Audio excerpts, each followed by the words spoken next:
பொதுவாக வாகனக் கடன், two wheeler loan மூலம் பைக் வாங்கிவிட்டு அதற்கான மாதாந்திர தவணையை EMI குறிப்பிட்ட காலத்திற்குள் செலுத்த தவறினால் நிதியாண்டு நிறுவனங்கள், ஃபைனான்ஸ் கம்பெனிஸ் அல்லது ஷோரூம் ஊழியர்கள் எச்சரிக்கை விடுத்து இறுதியாக பைக்கை பறிமுதல் சீஸ் செய்வது வழக்கம்.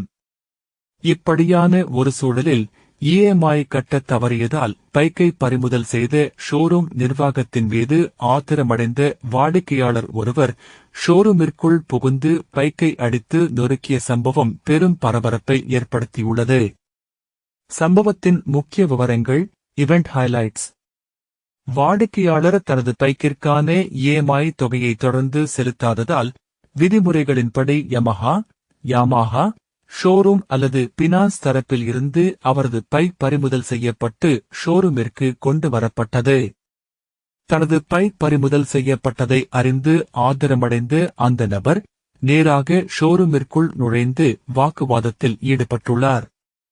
ஆத்திரம் கட்டுக்கடங்காமல் போகவே அங்கு நிறுத்தி வைக்கப்பட்டிருந்த தனது பைக்கை மற்றும் சில சமயங்களில் ஷோரூம் பொருட்களையும் சரமாரியாக அடித்து நொறுக்கி சேதப்படுத்தியுள்ளார்.